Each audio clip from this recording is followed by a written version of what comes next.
calls in. Very nice community in Gilbert, Arizona. Shots fired.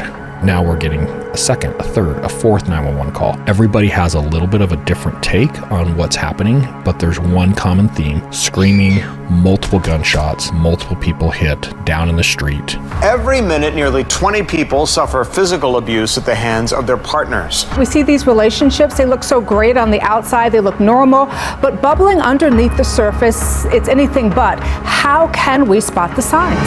Welcome to Socialite Crime Club.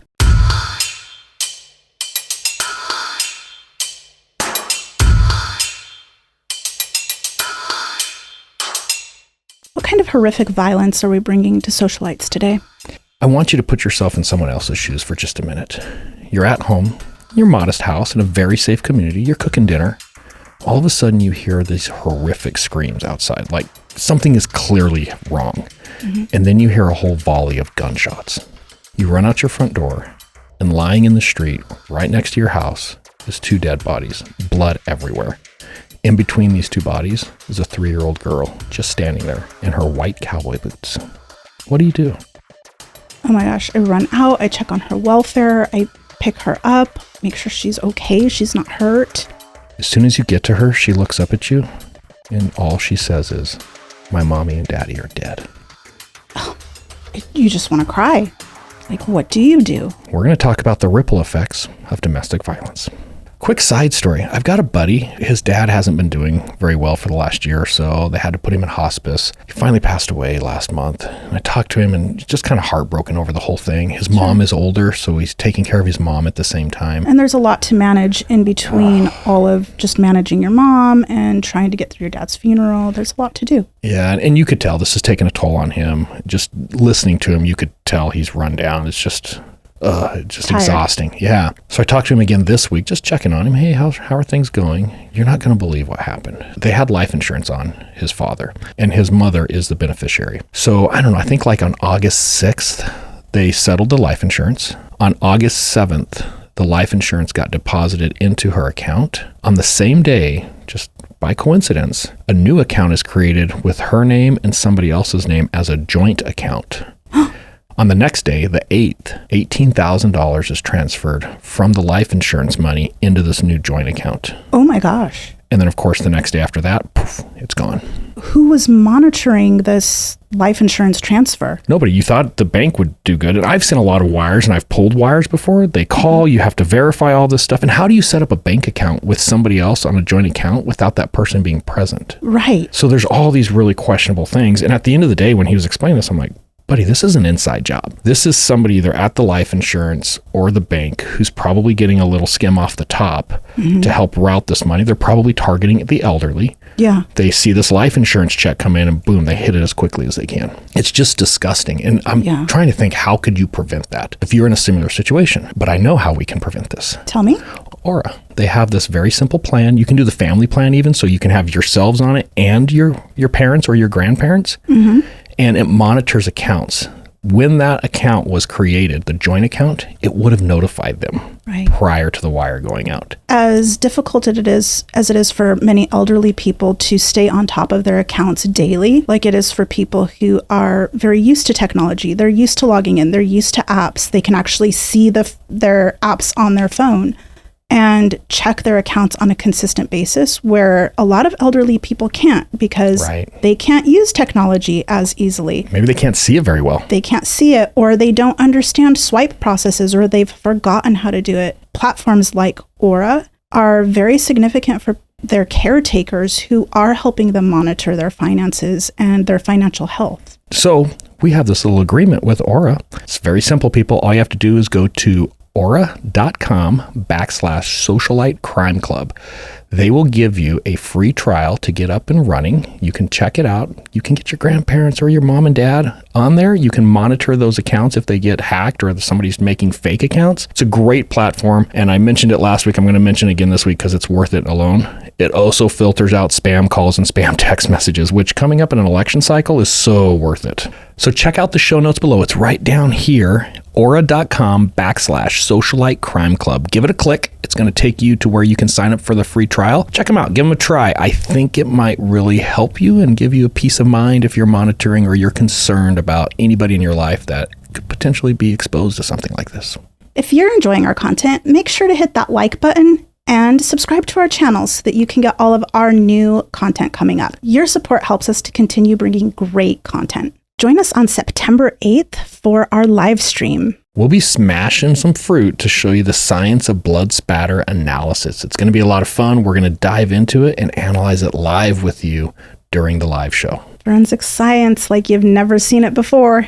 So remember, September 8th. 6 p.m. YouTube. That's on a Sunday, by the way. That's Mountain Standard Time. Set your reminders. Get ready for a smash hit. This week's criminal theme is predator's prey. This case focuses on predatory behavior, typically involving stalking, calculated attacks, exploitation, domestic violence, and intimate partner violence. All right, well, let's start with a little bit of our background of who we're talking about today. This is Zoe. It's a picture, but we're not going to put the picture out there. I'll explain at the end why. Zoe's 34 years old. She's from Michigan, grew up in Michigan, small town in Michigan, went to a small high school, meets who she thinks is going to be her future husband and soulmate, if you will. Okay. They start dating more after high school. They knew each other in high school, but they start dating more after high school. He was a little bit older, so it just didn't work out in high school, if that makes sense. Yeah. They have kind of this contentious relationship, though. It's real on again, off again. And part of that is her boyfriend, who is this guy. We're just going to call him Richard. Again, we're not going to post any pictures this week. Richard has a drinking problem, and he's violent and very aggressive when he drinks, which is a problem for poor Zoe. She just doesn't enjoy that. Right. So this on again and off again relationship starts, and we're not posting pictures for a reason, but I got to explain a little bit. You know what? Help me out here, Carrie. How would you describe Zoe? Very young. She has pretty dark hair, a very big smile. She has a very genuine smile. She would be a great high school cheerleader. Yeah, that's a good way to put it. Yeah. She's a cute girl. She is. I would say that she probably could date several different people of her liking if she would like to. Yes, she's a catch. Yeah. And as luck would have it, she catches this guy, which is Richard. We're going to call him Richard for this episode.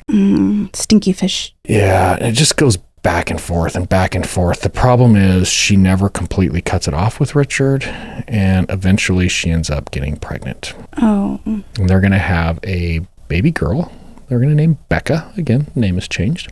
But Zoe's had enough. She's done with this guy. It's time to move on. And she realizes she needs a change of space. She needs a change of everything in her life. She applies for a job with America West Airlines. So I'm dating our case. It's an older case, right? Because I think, was it Southwest that bought them out? I think so. So America West Airlines was, at the time, headquartered in Tempe, Arizona. She moves from Michigan with Becca, just the two of them, and she's going to start over. She's going to break it off with Richard, get away from him altogether, and just do her thing and be a better person without him. Clean slate altogether for them both. Single mom, moving across the country from Michigan to Arizona to start this new job. Like, it's a big move for her, right? Yeah, she's trying. She wants a new start. Yeah, good. And as luck would have it, Richard decides to follow her out here. So she gets out here. A couple weeks later, he shows up. She just can't shake him. Yeah.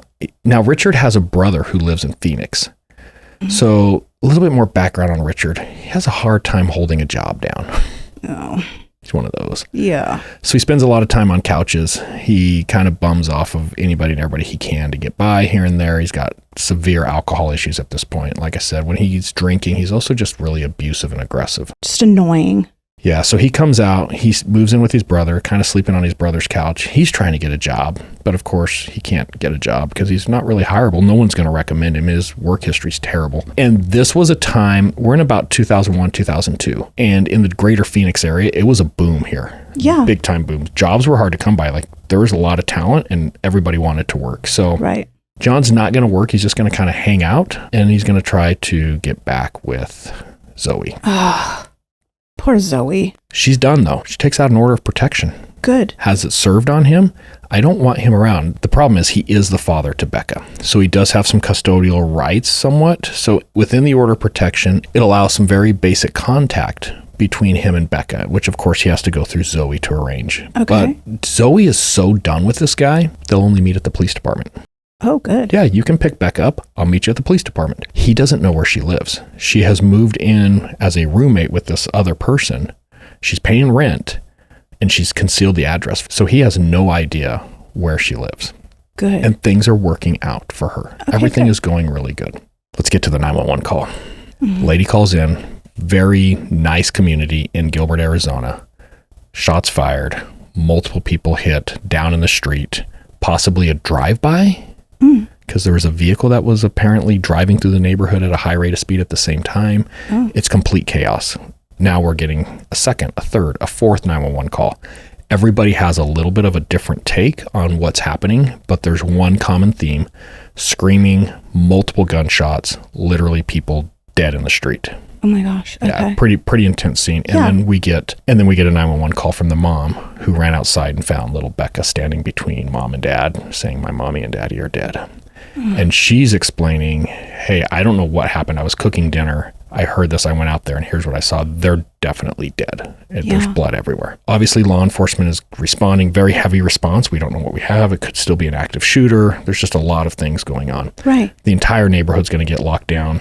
Nothing's going to happen quickly because we've got to secure the scene and make the scene safe first. Sure. I also want to explain a little bit about detective call-outs, because I think there is a very Hollywood version that people think of how these things happen, and I want to paint a little bit of a different picture. As a detective, you are on call, sometimes 24/7, depending on where you work and what type of calls you respond to. Or what kind of resources your agency does and doesn't have. Right. I can tell you the list of things that I've gotten called out of for calls like this is expansive. My kids' plays, musical things, sporting events, birthday dinners, family reunions. Vacations. Yes, you still have a life. So you see these things on TV and everything happens very quickly. But in real life, patrol doesn't know what they're rolling into. They're just trying to make the scene safe. Yeah, the call goes into investigations, but it's got to go through a supervisor to get approved, and that supervisor has to call out to the detective. Now we have the issue of, where's the detective at? What is he doing in his normal family life, or she? How long is it going to take them to get from where they're at to this? So there's a lot of restrictions too. When you're on call, you have to be within 45-minute response time. There's all these different things. So it's very common for a detective to take 45 minutes to an hour to get to the scene. And it's not because anybody's going slow or ignoring things. It's just, you got to balance this stuff through your normal life. I can't tell you how many times I left my wife and kids standing there as I had to drive away to go manage something like this. The idea here is, even though this seems like a really crazy event where we have dead bodies in the street, it's going to take an hour or two just to get the scene locked down where detectives can come in and start looking at what's happening here. So if you're ever involved in one of these and you're like, what's taking so long? They've had this thing shut down forever. Well, because they didn't have a crew of detectives just standing down the street waiting for this to happen, right? You got to get your resources in place. So hopefully that helps paint that picture a little bit. At the same time, patrol officers will start doing other components of that investigation, making sure the scene is secure, clearing the scene. If a house is involved, is there anybody else in the house we need to be worried about? Sometimes they might even be able to start taking pictures if they're trained in crime scene photography or something of that nature. There are things that they can do to start moving the process along.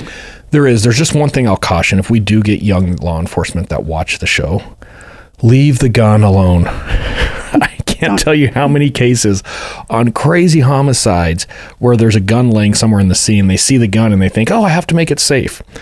If that gun isn't safe, just lying on the ground wherever it's at, it's never going to be safe. Make the scene safe and the gun will be safe, because all too often they'll pick it up, they'll clear it, maybe it gets in a cargo pocket or a plastic bag, and it ruins this really good evidence. I would say one of the better things they could do as well is be a great observer. And not only be a great observer, be a great documentarian of that observation that you took away from the scene. Yeah, be able to clearly articulate what it is you're seeing and taking in when you get there, 100%. Yeah. So when investigations show up, there is this transfer, if you will, of the basic briefing, just what you're talking about, where everything that they've done and seen and talked to at that point, because obviously they're communicating with witnesses. So there's this transfer. Now, I want to talk about one other thing that's come up in a couple episodes that we've done, and I've seen a lot of discussion in different true crime venues on YouTube about this. Somebody has to be in charge of this scene. We actually had a policy that as a detective, when you showed up, or a detective sergeant, when you took control of that scene, You actually got on the radio and you made the announcement like, hey, I'm on scene. I have control of the scene. Right. And I think that control extends from the detective to everyone, to include command staff. I Correct. think oftentimes command will want to jump in there and almost take another authoritarian role in a scene. And it is up to that primary detective to say, no, you need to leave. And that's okay. Yeah, it's interesting you're bringing that up. I had a really great chief that I worked for a number of years. And I remember my first major homicide scene when he had just become chief. And he came from a different agency, so I didn't know him that well, but I knew of him. And he was a big deal. He was a really good chief. And I'm working this crazy homicide scene. We haven't covered this case yet. We will. But I remember he got to the scene right when I started processing part of it. And he comes up to the door, but we have the crime scene tape. And he asked, do you mind if I walk through your scene? And I'm thinking, this dude's been a cop for 40 years, a detective for a number of years. He's worked more homicides than I'll ever see. Yes, please come in, show me what I'm missing. But that's a really good example of not just somebody else in command. The guy shows up at scene and he's asking the detective who's running the scene, may I come into your scene, right? They get it. That is a great chief move. Yeah, so if you're in an admin position, do that. Yeah. So ultimately, I show up, boom, I've got control of the scene. The first thing I've got to look at when this transfer happens, I'm taking control, is resources, right?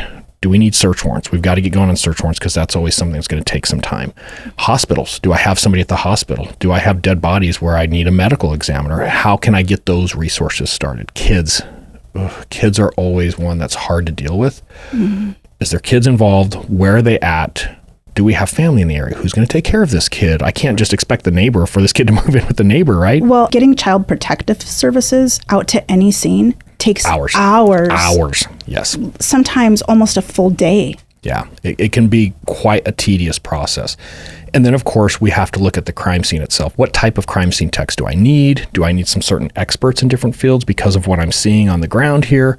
There's just a lot that goes into that initial things. So if you ever see an incident like this that's happening in your neighborhood and you're thinking, why is it taking them so long? Just understand these are very complex scenes, and trying to absorb all of the moving pieces early on, it's got to be done right the first time. And sometimes there's no reason to hurry. The slower you go, the more thorough you become, the better case it is. So as I get to the scene and this transfer happens and I'm starting to absorb everything that's happening, the obvious elephant in the room is there are two dead bodies in the street, blood everywhere. It's a male and a female. We can't move them because they're actually with the blood, except one of them has already been moved. How so? The evidence eradication team showed up earlier. Oh. EMTs. Yeah, fire EMTs. Hey, I got to talk about this just a little bit. Okay. When we were at CrimeCon, I had a young EMT come up to the booth and she asked me, she's like, hey, as a young EMT, what are things that EMTs do on crime scenes that you wish that they didn't? And I thought that was really cool. And I sat there and talked with her for a while, like, hey, okay, here's all the things. In 2024, every EMT out there has a phone. And you talked about this briefly earlier. Take pictures. If you have to move somebody because you're trying to save their life, which obviously takes precedence, snap a couple pictures. There's always 2 or 3 EMTs. There's always one standing there not doing anything. Pictures, pictures, pictures. Even if you have to do something and they're clearly dead, still take pictures. Yeah. The other thing, we used to make fun of EMTs all the time because back in the day, it was primarily young male EMTs. They would get a 67-year-old, no real cause or obvious cause of why they're dead or hurt or injured. And they would cut off like part of the sleeve and be like, put the blood pressure cuff on and just transport. Then you get like a 25-year-old hot chick who stubbed her toe and they cut off all of her clothes to make sure that she doesn't have another injury. So if you don't have to cut clothes, don't. Those clothes are evidence, and it's really important we preserve them as close to how you found it as possible. Also, sometimes before you start moving bodies or whatever you are touching near the crime scene, around the crime scene, document that. Document very well what you saw at the crime scene that you started to move, or even if you didn't move it, sometimes you may document something that responding officers don't see or fail to document, that when you see it and you think that's important or something seems off about whatever it is you're seeing, put it on paper, write it down, because something that you see or say could be very beneficial in the courtroom. Yeah, when we have to piece all these details together in front of a jury, these little tiny details that don't seem important at the time are so critical to the overall case. The other thing I don't think people realize is how much medical waste can contaminate a crime scene. As they're trying to save someone's life and they're running through all this different equipment that they're using, they're just throwing stuff because they're there to save someone's life. But then they finally move the person and there's just crap everywhere, and trying to sort out how that impacts some of the evidence at the scene can be really problematic as well. And obviously, save people first. Where it's frustrating is somebody's clearly dead and you still get all of this because, well, we had this slight electrical impulse, so we had to treat them, but like they're missing half their head. Like maybe we can just go ahead and call this one. Maybe. Yeah. I'm no doctor, but they're dead. I'm pretty sure he's going to need that head. Yeah. Right. Okay, let's talk a little bit about our crime scene. I'm going to try to get everybody oriented. Now, if you're listening, I'm going to try to describe this really well, but this is one, again, that YouTube's probably the best platform because we have a lot of pictures today. We're looking at a house. It's a nice house in Gilbert. It's a 3-car garage in the front, so it's got a pretty wide driveway. They're going to need to do something with those oil stains. I can see Gilbert HOAs probably hitting them on that oil stain right there. So they're probably going to have to get that cleaned up. Are those Christmas lights still up too? Oh, you called it. Maybe the pictures at Christmas. I don't know. That's your big pet peeve, isn't it? Yeah. Christmas lights after January 1. I've got a red oval that's kind of half on the sidewalk, half on the pavement there. In a minute, we're going to start looking at a lot of crime scene photos. The 2 bodies that we're going to look at, when you see the curb and the street, that's basically where their position is, where that red overlay is. And then I have another picture here that I'm going to try to superimpose over this picture so that people kind of get an idea of the crime scene photo. So in all these crime scene photos, you can see these little markers and there's 2 cars parked in this driveway. So if I add this little picture into the driveway, I've tried to position as well as I could to how it was actually positioned. When you see the 2 cars and those markers, now it gives you an idea of where they are in association to the bodies. Make sense? Yeah. Okay, the next piece that's really important is imagine that you are standing in this driveway and you're looking right at the garage door. So you're facing the garage doors and then you turn around 180 degrees. So you turn around half a circle and you're looking what's behind you. Okay. This is what you'll see there is this house. One of our witnesses was actually standing at the window of that bay window right there. So for those of you listening and not watching, right on the other side of the street, a house doesn't face this house. You get the side profile of this other house, and there's a window. And there's a block fence in front of the bay window. And that's going to partially block her view. Okay. Yeah. But one of our witnesses, if you think about the best line of sight, she probably had the best line of sight for this part. She's the witness who says it was the female who was the aggressor. It was the female chasing the male, and the female had the gun, which is kind of interesting, right? Yeah. Okay, we're going to get into probably some of the most graphic pictures that we've shown on Socialite Crime Club. It's not for shock value. It's not just to show gory pictures. I want to make this really clear. We're going to get knee deep into blood spatter, literally, on this episode. We've tried to blur some areas. We've tried to clean some up. So the final product, we're going to try to be as sterile as we can because we don't want to be offensive, obviously. This is for educational purposes. So we're going to try to balance between these really gory photos and that educational piece. And I want to give a little bit of background really quick. I used to use this case to teach from. I've taught blood spatter before all over. And when this case came out, there's such good examples of different types of blood spatter and why it's important and what you can see, that it was just a great case to use to teach from blood spatter. So we're going to use that same presentation for our socialites today. Great. Awesome. Prepare yourself. It's going to get gory. Okay, we're going to start with this first picture that shows the positioning of the 2 bodies in association to the house and the driveway and those 2 cars I was talking about. Okay. And you're going to see as we start to zoom in on some of these photos, the quality is not too good. It's 2002. Right. We're using a little disposable camera or something? No, it's an actual 35 millimeter camera, but understand this is government work. So in 2002, I still had a computer that took floppy disks. And those of you who don't know what a floppy disk is, it's pretty much the save button now. When you click that little save button, that is a picture of a floppy disk. And I saw this really funny meme where somebody saw an actual floppy disk and they're like, oh, that's cool. Somebody 3D printed the save button. No, it's a floppy disk. That's how you used to save stuff. Well, and saving images on floppy disks was never good. They were never quality imagery. Well, and gigs, forget about it. It was megabytes. Like you could save 50 megabytes. Like they were these little tiny, and I think this case, the original photos, we had just started to use the SD cards, were brand new coming out in these cameras. And I think we were saving a lot of it to floppy disks. So these photos came from older cameras saved on floppy disk in the early 2000s. So just be accepting of that. Okay, back to our pictures. On the left-hand side, we see Richard, and he's on a backboard. And the reason he's on a backboard is when paramedics first arrived, they detected some type of electrical impulses. The brain was still firing off, so they move him out of the scene on this backboard and start first aid. So they're doing chest compressions, they're doing basically CPR. So you got to take that into consideration as we get into some of this. Zoe, on the other hand, is on the far right, and you can see she's kind of laying on her side there.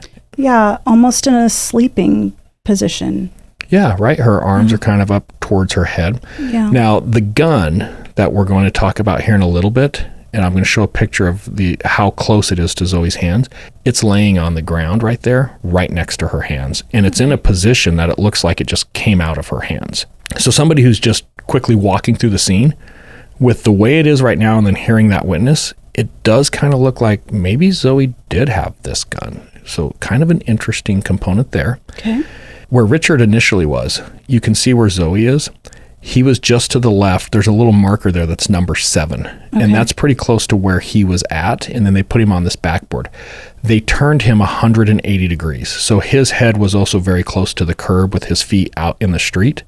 And now they've moved him to the left maybe 15 feet, and he's turned the opposite direction. His feet are by the curb. His head is out towards the middle of the street. Oh, that would be very interesting to arrive on scene and realize where he actually was after he was moved. Yeah, it takes a little bit of time. And to your point earlier, this is where that documentation, those photos are super important because investigators don't get that initial picture, right? We're trying to process not only the crime scene, but what's happened since this all took place. We're going to look at a zoomed in photo here, Carrie, of Richard. And what we're looking at is the camera's positioned like you're standing towards the top of his head, looking towards his feet. And his feet are on the curb. Right. And he's lying on this backboard. And that's a typical fire backboard, like they would load him into an ambulance or something of that nature. He's wearing jean shorts. He has on some sandals. Yeah, they're like little boat shoes. Yeah. He doesn't have on a shirt. His shirt is They've cut his shirt off because you can see those little white circled dots. Those are those leads that they attach to monitor like any heart rhythm and anything like that. And his ID is on his stomach, resting against the lining of his shorts. Yeah, that's pretty typical with fire department. They'll look in his pockets to see if he has any ID, because a lot of times people, if they have some type of a medical alert, they may have it there. So they'll look at that, they'll document all that, and then they leave it where law enforcement can take it. And then you can see where they had intubated him, and they still have the tube there. They've got the CPR where they're actually doing the compressions and all that. You can see evidence of all of that. There's blood on the face there, but I've tried to block that out as much as we can. We don't need to get into that part of it. There's other parts of Richard that we're going to look at a little bit closer. So now that we're looking, and to your point, our position is we're standing at the top of his head looking towards his feet. We're going to move to the right of him now and look kind of from a side profile. Okay, so as we turn, the couple things stand out here. If you look at his right arm, there's some blood around his elbow forearm area. But if you look carefully, you can see it's just kind of a mess. It looks like somebody maybe rubbed it or it rubbed up against something. This is transfer from the fire department working him, trying to save his life. So there's not a lot we're going to be able to do with that because it's what we call just smear. And sometimes it's really important how blood gets smeared. But when the fire department's working him, it's very common. Are we able to determine at this point where he sustained injuries? He has a single gunshot wound to the head. Okay. If you look at his right hand, he's got fairly significant blood on his fingers from about the knuckles down. There's some blood stains on his knees, and we're going to look at these a little bit closer here. They almost look like marks if you were to lean on the pavement or rub your knees on the pavement. They're really dark. Yeah, these are what we call transfer patterns. And what a transfer pattern is, exactly to your point, blood has been deposited on something else, and then I touch it, or I kneel on it, or I stand on it. And what's happening is as I put pressure over that blood, it shapes to whatever form it does. And you get these very distinct patterns where you can see it's blood that transferred from one surface to another surface. This is classic transfer. So yes, it appears at some point he was down on his knees, and whatever surface he was on his knees had some blood droplets. Yeah. He squished them. They created these very distinct patterns on his knee. Okay, let's move over to Zoe here. And she's lying on her right-hand side, kind of on her side position. Looks like she's got pajamas on. Yeah, or just comfy casual clothes. Probably pajamas. They're gray. Part of her midriff is showing as she's on her side. She's on her right side. Her right arm is a bit at a right angle, and her left arm is over her chest and over her right arm as well. But you can clearly see her inner palm on her left hand, and you can see both of her palms pretty well. Actually. Yeah. She has significant trauma to her head. Her cause of death is also going to be gunshot wound to the head. Now, I want to talk about the gun for just a second, and then we're going to zoom into some different pieces here. Let's talk about the proximity of the gun to her hand, specifically her right hand. Mm-hmm. What, less than an inch? Yeah. And it's almost positioned, right, where it looks like if she fell in that position, the gun came out as she fell, right? Right. It looks like it could have been in her hand. Yeah. Let's talk a little bit about the gun itself. It's a handgun, just a black handgun. It's a semi-automatic, so it's not a revolver. It's the type that actually takes a magazine. Significant blood on the front of the gun around the slide, the barrel, right? Yes, it's covered. But not any blood around the handle. Yeah, you so can. Very clean there. Right. And her hands are really fairly clean though too. Right, but this is going to tell us a little bit of a story here. Let's start by looking at her left arm up around her bicep area, her bicep tricep area coming down to her elbow. Mm-hmm. Do you see that really long blood mark there? It's like a streak. Yeah. Everybody's painted at some point in their life. And let's say when you're rolling the paint on the wall and a little drip falls down and you see it hit part of the wall and then it hits the part under there and it just makes this little drip. It's an extended drip. It looks very consistent to that. That's directional. And I'm going to put a line over this so that we can see it. So we'll zoom in here and then we're going to put a little line here. It's giving us the direction that blood was actually, they call it blood in flight. So this blood was in the air traveling when it hits her arm, and we can tell the direction it came from because of how it's marked like that. Sure. And that's why in the live, we're going to recreate this where we're going to simulate, if you will, and we're going to be able to see that directionality. Okay. But what this tells me is that this arm appears to have been in the position it's in when that blood was deposited there, right? It's not like some things happened and then she fell to the ground. She's on the ground very close to this exact position when this blood is deposited on her, which is very telling for us. We're going to move to her hands, and I'm going to kind of zoom into these hands a little bit. Now, her right hand is lying where the back of her hand is laying on the ground. Her palm is face up. Fairly significant pooling of blood there in the palm of her hand. Yeah. I think what's important to note there is if she was holding the gun, because the gun is less than an inch from that hand, we should have some blood transfer like we had on Richard's knee. Right. We should see that on the handle of the gun. Well, also, I would expect to see more blood on her hand if based on how much blood is actually on the muzzle of the gun itself. Right, where her fingers would be along the slide there or around the trigger guard, right? Right. I would expect to see way more blood on her hand. Yeah, if we look at her left hand, it's kind of hanging. So 2 of her fingers are touching the pavement, but the rest of her hand is kind of suspended above the pavement there, right? Right, resting over her chest. Her arm is over her chest. Yeah, and if you look really carefully, you can see how some blood is running down her pinky area and then dripping onto her other fingers. Right, her pinky area almost looks like the blood is smeared and then it's dripping down her 3 middle fingers. Right. So if we take a second to really analyze what's happening here, we have blood pooling in one hand where the palm is face up. We have running blood down her other fingers. And then we have all of these drips, these little tiny patterns of blood along her wrists. When we look at the bicep, the tricep, her forearm area here, her wrist, the 2 hands, what is really consistent is all of the blood patterning, right? Where we start to see some drips forming. We see these different little spatter marks and the size of them and the shape of them. It's very clear her arms and hands are in this exact position, if not that exact position, when this blood is deposited. That tells me that she was probably laying down in this position when this traumatic event is happening that's casting blood all over the place. Wow. She's not the shooter. Right. There is no way she is the shooter just based on this alone, but we've got some other things we're going to look at here. The next thing I want to talk about that's really important in blood spatter is voids. And a lot of people will overlook voids. So I want to zoom in here just a little bit on her right arm along her forearm area there. And if you look between her forearm and her head, you can see that concentration of all that blood spatter, right? But as you start to move to the other side, notice how there's really no blood spatter on the back side of her forearm down by her elbow. Right. And then the same thing along the pavement right there. It's almost like it's a shadow. Well, also on her abdomen. Right. And clothing.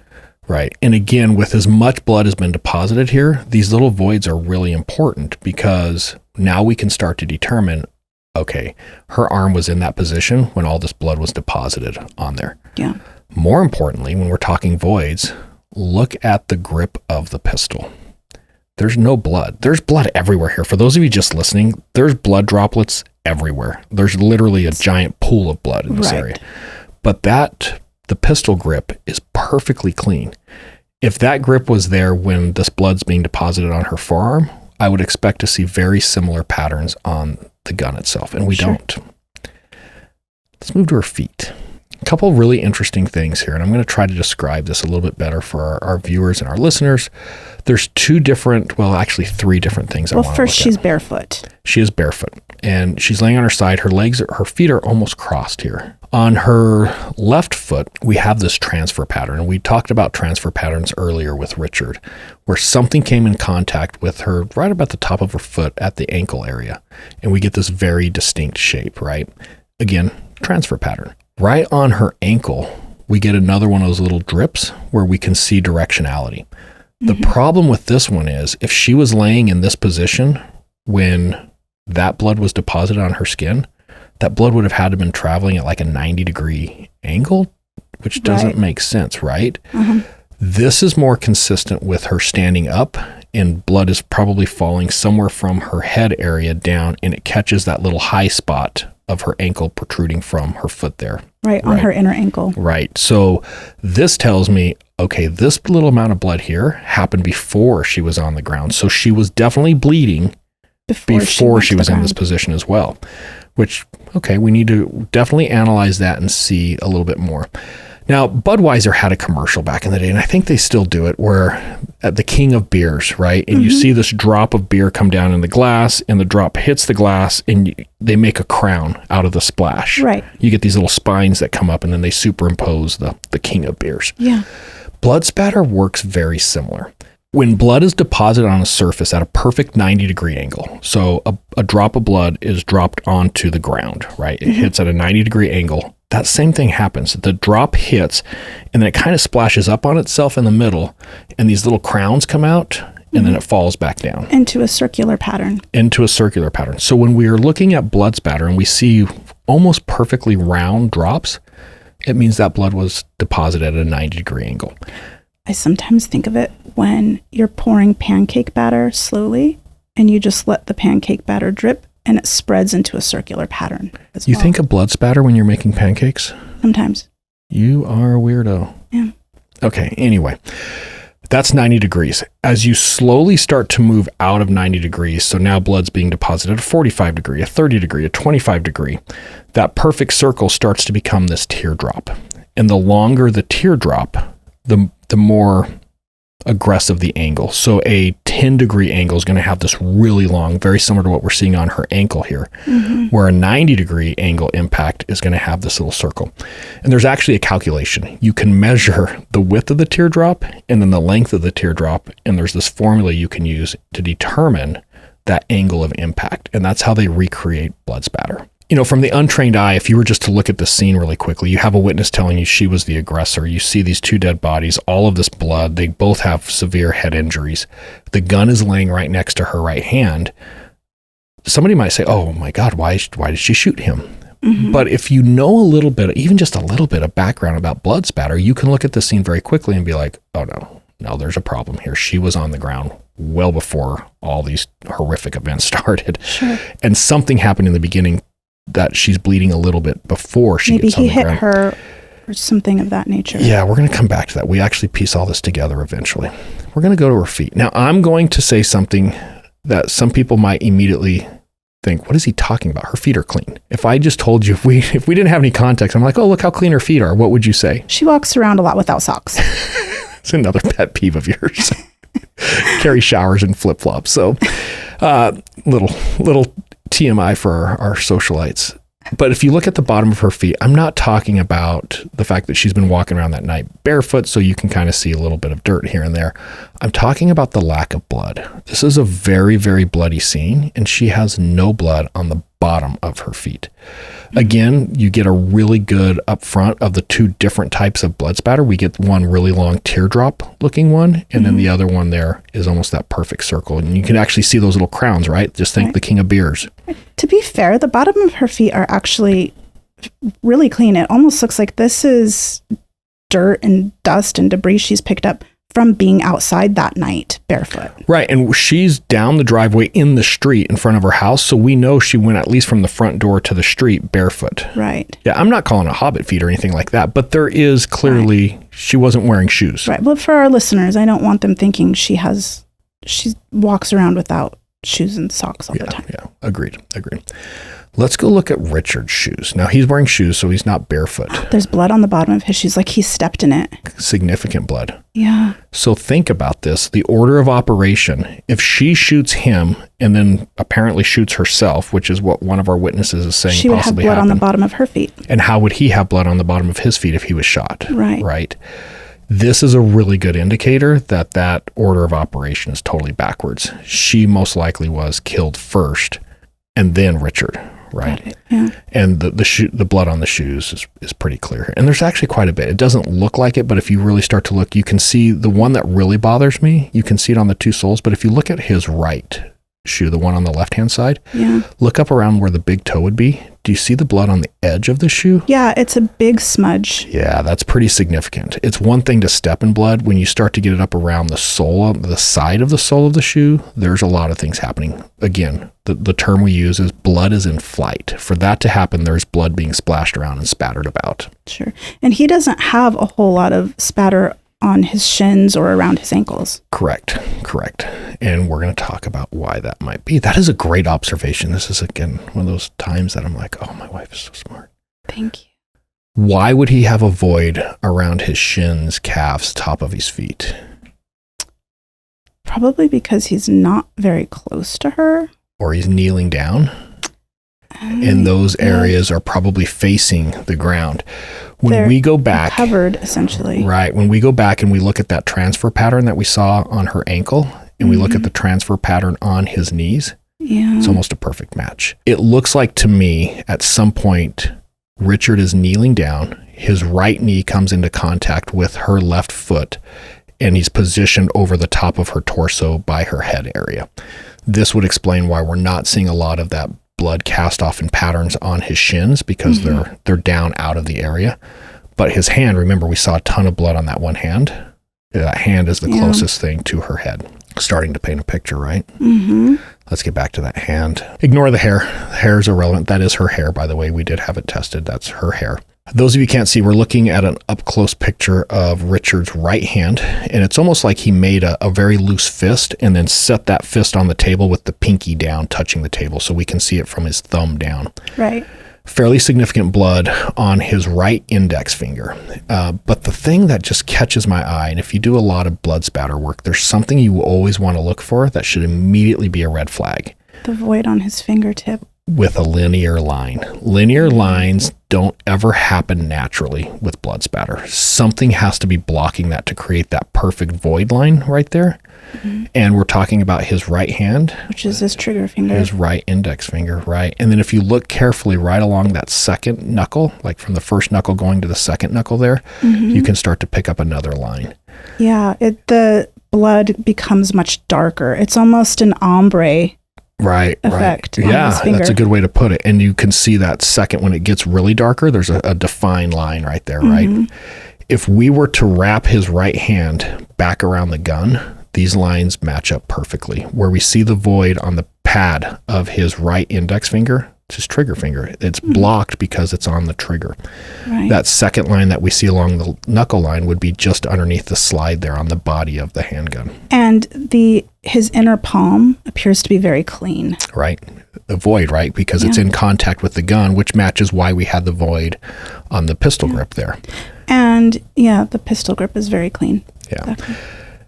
Now we're going to talk about, things that people probably don't think of when they start to look at stuff like this. They're thinking, it's very sterile to look back and look at these pictures, even though they're gory. Oh, that'd kind of be cool to be able to figure some of this out.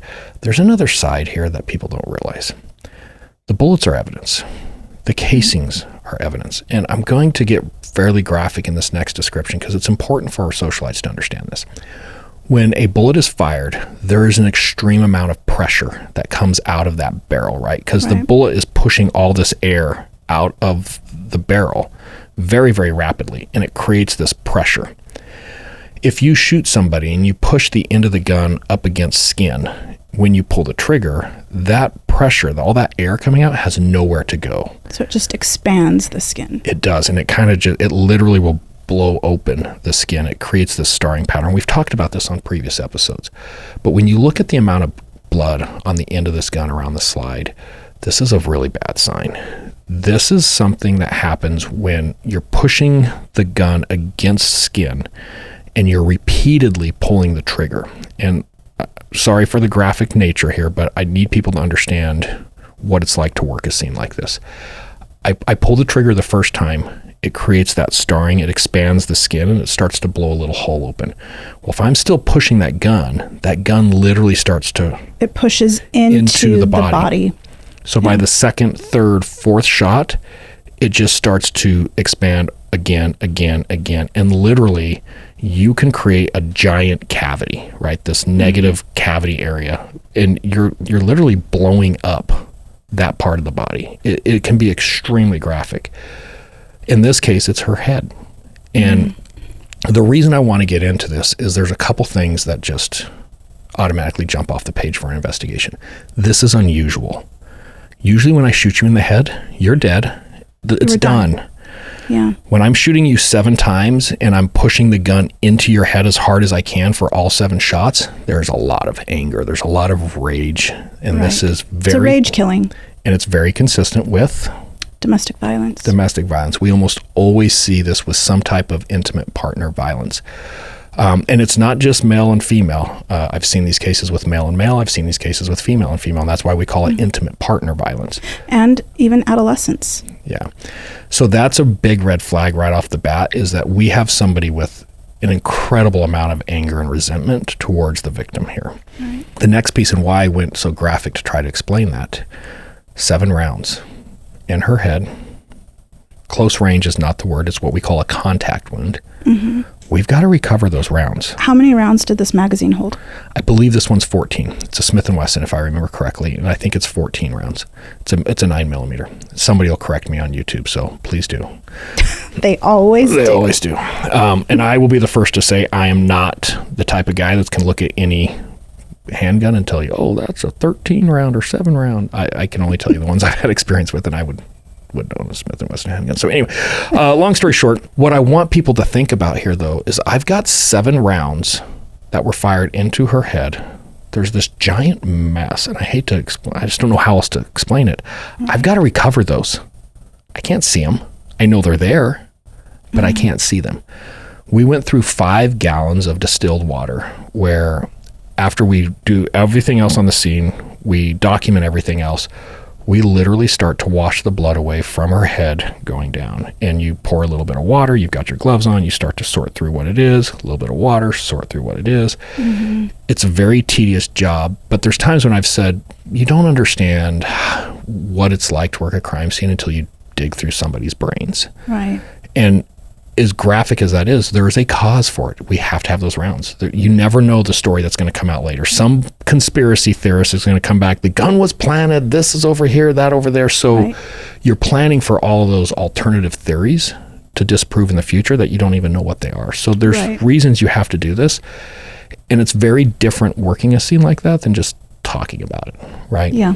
So for what that's worth on that side. Well, your headspace has to be completely different from the average person as well. When you're done with this, you go to little Billy's third grade party where you eat pepperoni pizza. Yeah, Chuck E. Cheese. Yeah, everything's fine. Everything's fine. We're normal. Yeah. All right, let's move on. Zoom in. This is an idea, and again, for our listeners who aren't viewing, we're looking at some pooling of blood. We have some interesting things happening here where a lot of people might just look at that and think, oh, okay, well, yeah, that's a pool of blood. Notice the crazy differences in color. Some really bright red and really dark red. There's dark veining going through the blood. That's what we call coagulation. Yeah. And what's happening there is we're starting to get an idea. Some of that blood is setting up because it's been setting there for a long enough period. And you can actually start to estimate with temperature and stuff how long this has been like that. You see those chunks? Yeah. That's skull. Oh, yeah. They do have some sharp looking edges actually to them. Yeah. So when we were talking earlier about pushing that gun into the body and firing it and all that overpressure that you're getting, when I say it creates these voids, it's not just skin. Because as that bullet's coming out, it's also blowing up bone. Skull and hair and everything else. So hopefully I've painted that as a terrible, gory picture, because what I want to point out now is this little casing. And if you're not familiar with the casing, it's the shell, right? The shell there's the bullet and then there's the shell.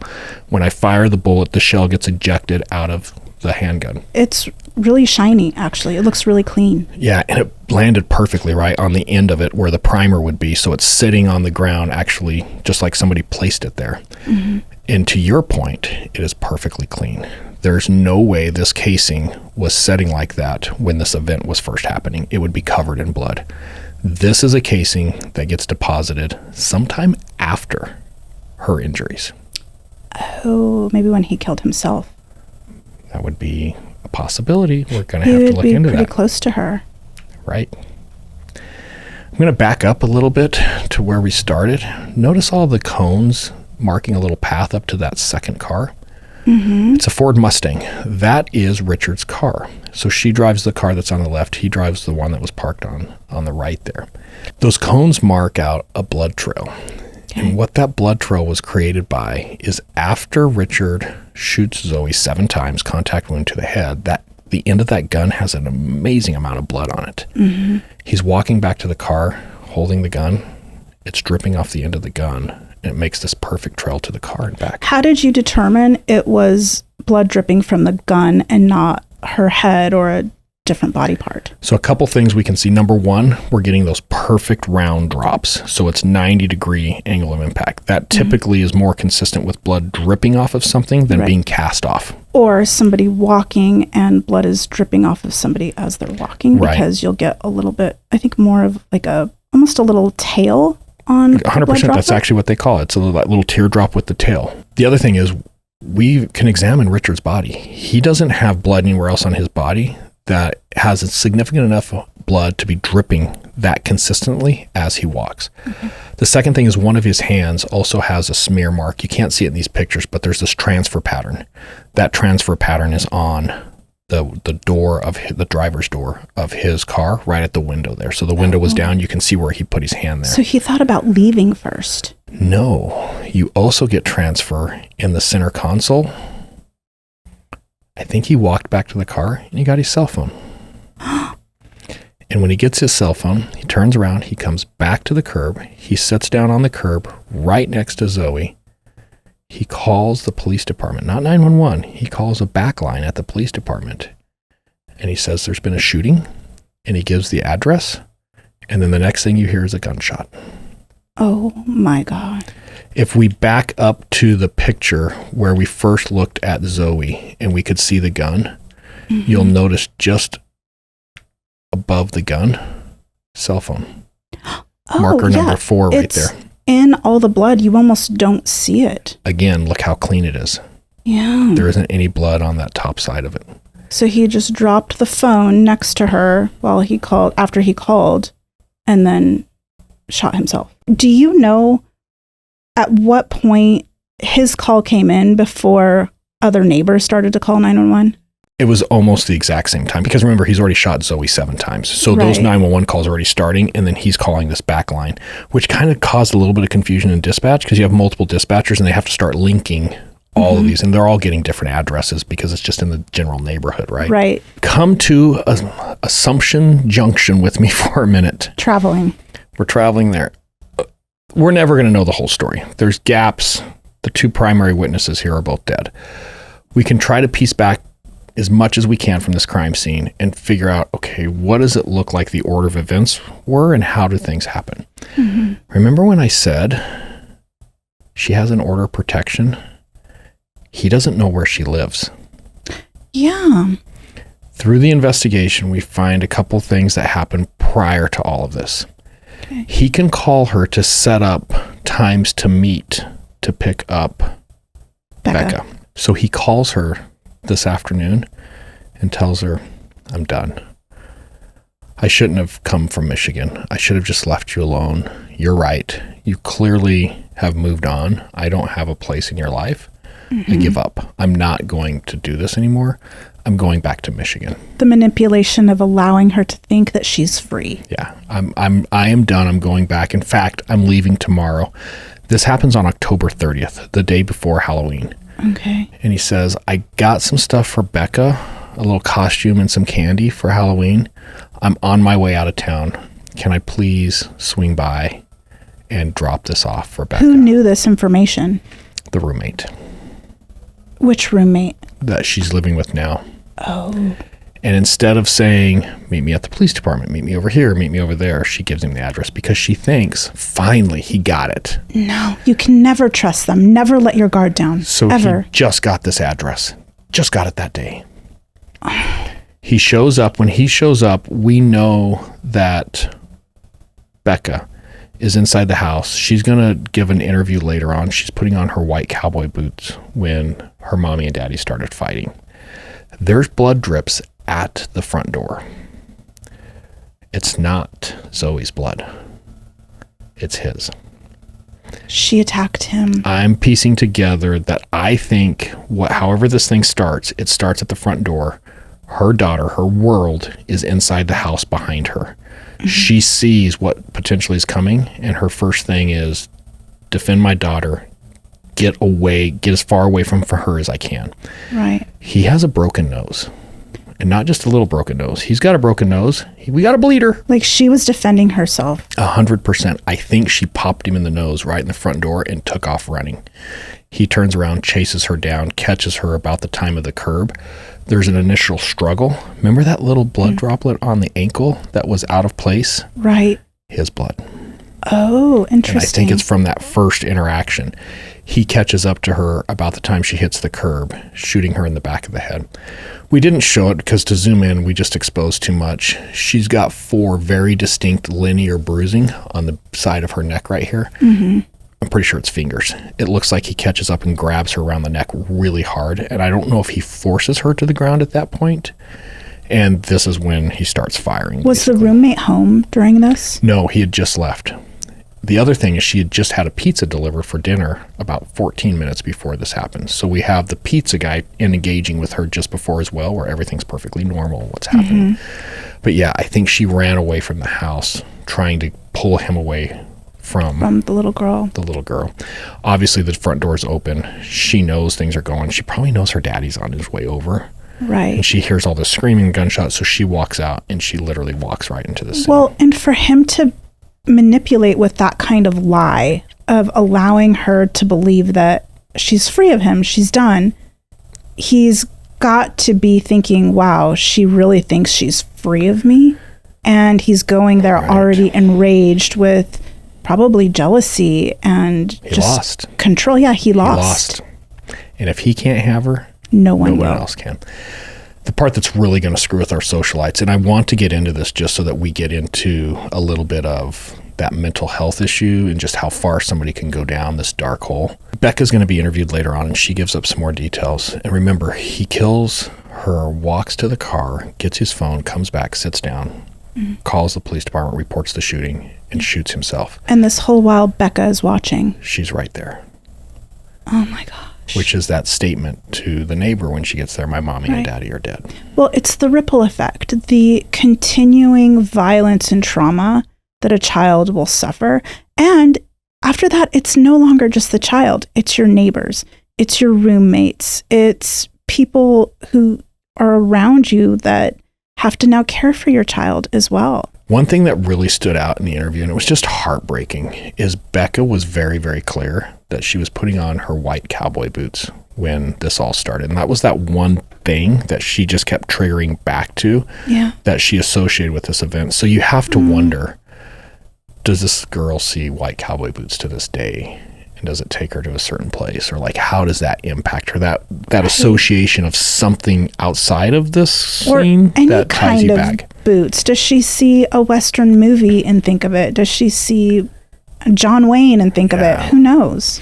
And she was really careful, even at 3 years old, not to assign blame. She was very clear that I love my mom, I love my dad, but they were beating each other up. And this is where we did get a little bit of information that she saw Zoe strike Richard.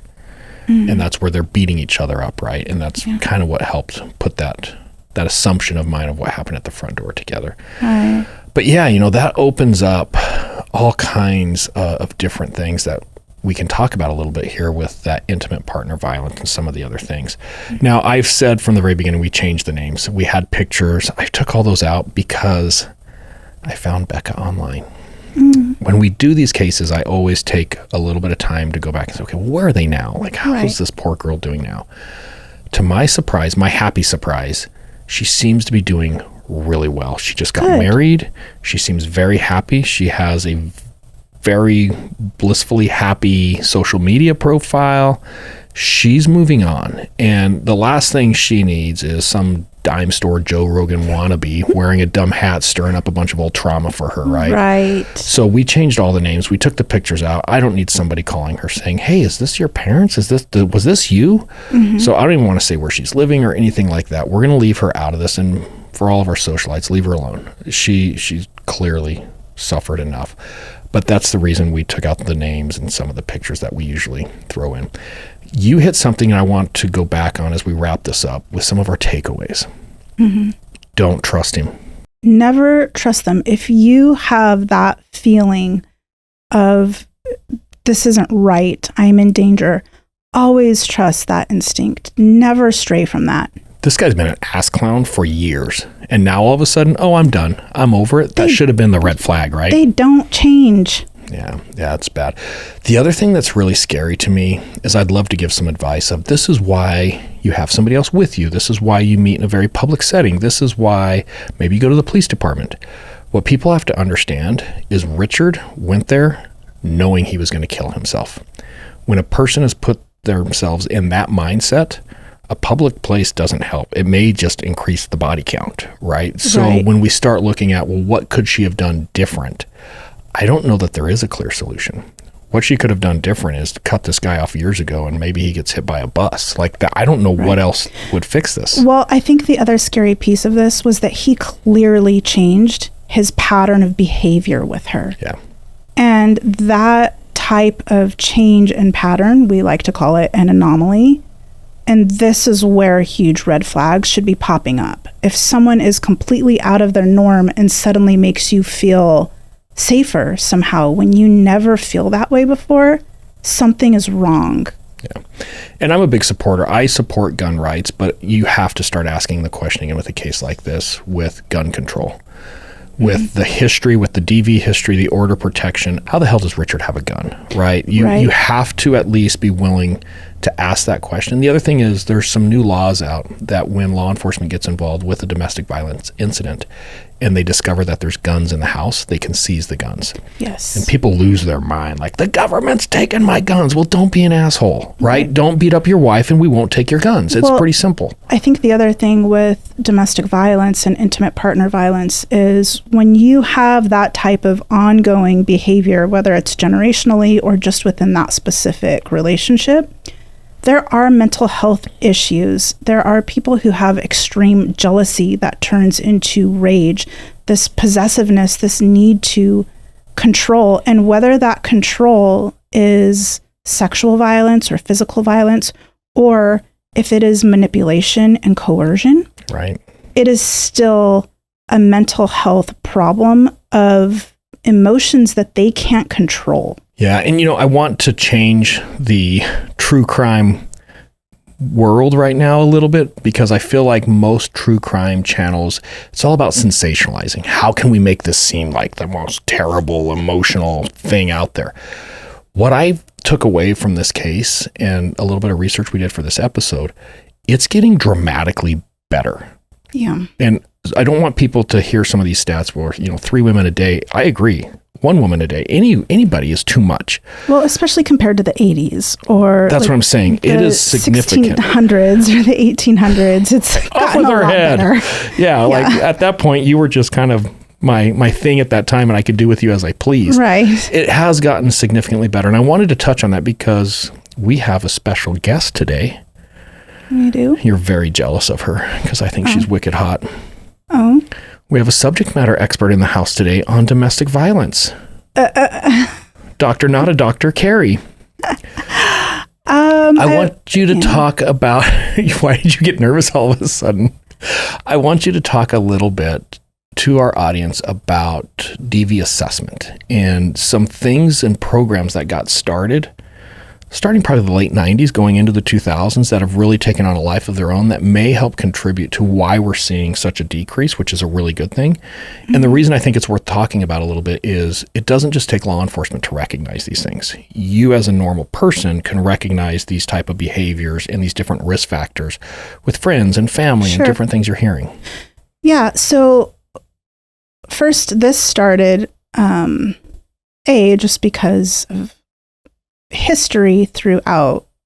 Actually, I'll be really open and blatant here, which I don't know that my family is going to like, but I started understanding more about domestic violence actually from things that some of my own family members had suffered. And it does create this big ripple effect that until you understand it and hear somebody talk about it and watch somebody suffer through the trauma of that, it's hard to understand what somebody's headspace could be or what that could have been like for that person to experience that until they talk about it to you, right?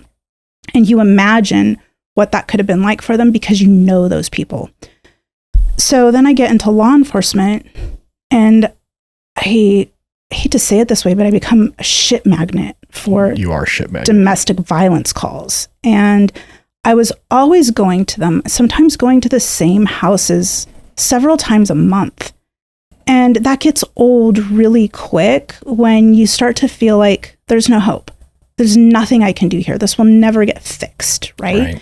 And there are these problems that become these he said, she said. So I put myself through DV training. I started going to these conferences for domestic violence investigations and these coalitions that, more specifically, the National Coalition Against Domestic Violence is what it was at that time. I used to screw that up. I got invited to one of their conferences once, and I said it was the National Coalition for Domestic Violence. Yeah. And they're like, no, we're not for domestic violence. Yeah, it's a hard one to really figure out what are we going to call this, right? So, because you don't want to sound like you're supporting it. But anyway, I also took a class online. It was through John Hopkins, the nursing program. And at the time, you could go in and register for that class, and you didn't have to be part of the nursing program. You could actually take this class to understand what a risk assessment was. And just to help our audience really quick, nurses are probably that first point of contact for a lot of domestic violence that never gets reported to law enforcement, right? Somebody ends up in the hospital with a suspicious injury, and it's really important for nurses to recognize that. And they get that answer of, oh, I bumped into the door, or I fell down the stairs, or I tripped. Right. So that's why this would be a class specifically for nurses to start recognizing this and being able to say, oh, wait, there's more to the story here. There are now other courses that I'm seeing online that you have to have a master's in psychology or a master's in psychiatry, whatever it is, some doctoral field to take these, which I think is a disservice, to be honest. I think that there should be a lot more frontline opportunities for police officers and stuff to take these classes. But I'm also finding, compared to when I started this, there is becoming more of a defined line between practical application of domestic violence lethality and risk assessments versus academic applications of it. Explain that. Like, what do you mean? Where are you seeing the gap, if you will? Oftentimes, if you're an academic and you're looking at a lot of statistics of people who are killed or who have suffered domestic violence, it's easy for that person to come in and say, well, let's spend 4 hours going over all of your history, right? Let's spend 4 weeks going all over your history. And let's talk about your financial woes, what you've suffered with coercion and manipulation. Childhood trauma. Yeah, childhood trauma. What kind of things have they done to manipulate in your relationship? How many times have they hit you? Have they ever kicked the dog? Have they ever kept money from you? Have they ever isolated you?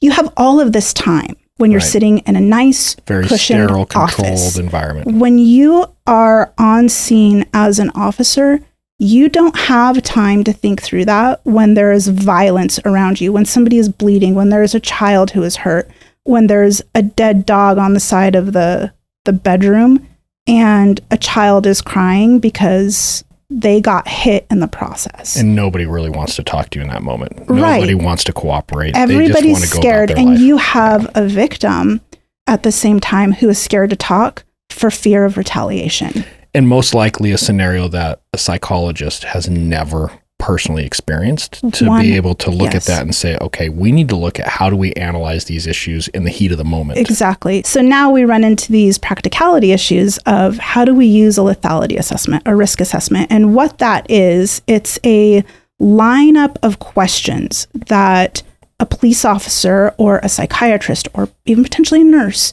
could use to ask a victim of domestic violence. And when I say domestic violence, I not only mean physical and sexual violence, but I also mean manipulation and coercive control, so that we can start to identify whether somebody is a risk of recidivism, which is a perpetrator doing their crime again, or if they're potentially at risk of lethality. And this is often very hard to identify because we do have cases where we have victims that never suffered physical or sexual abuse. They were manipulated and coerced throughout their entire relationship, and they ended up dead. Right. So it's a fine line to walk when you have a police department who might be small or big for that matter. They don't have a lot of resources available to them. Their time is consumed with thousands of other cases, and they don't have time to ask 30-question lineup when they get on scene, or things are very violent and there's other things that they have to have under control before they can even begin to ask questions.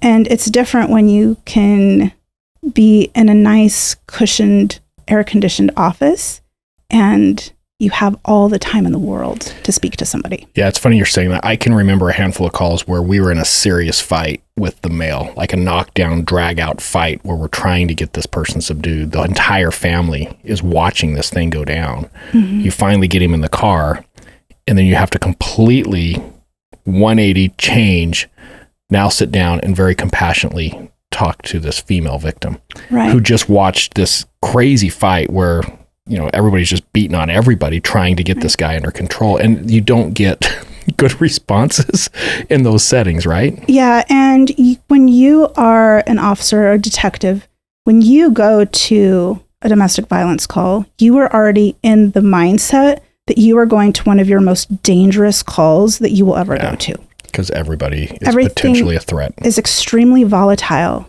You don't know if the victim who's calling is going to actually turn on you when you get there and start protecting their spouse, right? Even though they have a black eye from their spouse. Nothing unites two star-crossed lovers faster than a cop trying to screw up their relationship. They will unite against you in a heartbeat.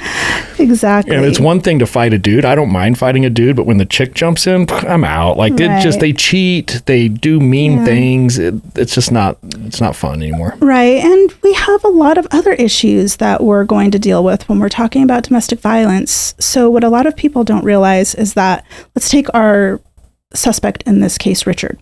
He was from Michigan. We can only assume that this wasn't his first time committing offenses of domestic violence. Oh, and you're right. But the only reason we know that in this case is his brother told us. Okay, so he probably had prior girlfriends who he assaulted, or prior girlfriends who had called for potential issues with him. It was a lifestyle. It wasn't an isolated incident. This is how this guy lived his life. Right. He did this with lots of women. So our problem that we run into in law enforcement is that there is no database that connects state to state, agency to agency of domestic violence offenses. We might see... Hang on. I've seen on TV where they just run the name in a computer system and it shows everything. Yeah, I know. Hollywood knows everything, right? So it's... You're saying that doesn't exist. It's like the Matrix.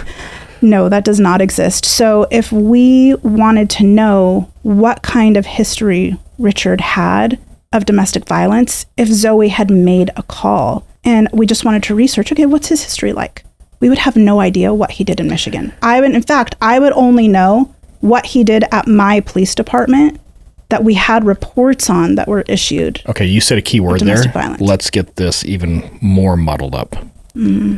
Reports on. How many agencies in this country do you think, if they respond to a domestic violence call where no arrest is made, no physical violence is actually observed, how many do you think actually take a report? What's the percentage that a report even gets generated? They may write a paragraph or two that they went to this call, right, but you're not going to see the history. And it does get hard because when you get there, there's this he said, she said battles going on, right? There's manipulation and lies and things like that are happening in the background that have been happening for a really long time. Think about where do we draw the line with Darren. Darren got the order of protection because he thought Sharon was going to kill him. Right. And then the judge quashed the order of protection because everybody thinks that he's the aggressor. And sure enough, a week later, she kills him. Right. So it's hard when you get to these scenes because you want to be compassionate with the victims. You want to really understand their story.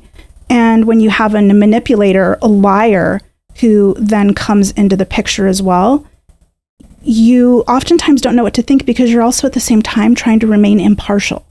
Right. So it is not uncommon for perpetrators to manipulate officers on scene as well. So these are all things that you have to be very cognizant of when you do show up to domestic violence and when you're investigating it. It's like standing in the middle of somebody else's pile of dirty underwear, and you have to pick each piece up and hand wash it one by one. Because it's the only way everything's going to get cleaned up. Yeah, it's the only way you sort through the lies. Not to mention your kid's home from school because they've got the flu, you've had a bad day, you're not sure if you're going to be able to make all your bills at the end of the month. Oh, it's the end of shift. On your days off, you're going to have to stay and write the report. Like there's so many other factors that can also come in there very quickly. And these reports get complicated. You never know if you're going to be the same officer showing up to the same house all the time, and if somebody else is going to do as good of a job as you do as the documentation. Yeah. Right? So it's a tough balancing act. You know, it's interesting. In our Scants episode, we talked about Christopher Harlan. Mm-hmm. And that was one of those cases that once it got put on my desk and I pulled the history and I saw 27 calls for service in like a 6-month period, and nobody had done anything about it. But it's to your point, if he would have killed her, everybody would have looked at those 27 prior calls and thought, well, what the hell are you doing, law enforcement? Which is probably a reasonable question. Right. But at the same time, I don't think people realize just how common that is because it isn't elevating to some crazy threat at that moment. It's just this gradual buildup of nonsense, right? Right. Which is what the assessment is designed to catch is this is escalating. You may not see it now, but it's coming. And everybody's assessment is different. So one agency's risk or lethality assessment might be very different from their next door agency. Yeah. And so no consistency between agencies either. Right. And this is a problem which on the academic side of the house, a lot of people do address of, well, you're not addressing whether this is lethal or if it's for recidivism, the types of questions that you're asking in that risk assessment, right?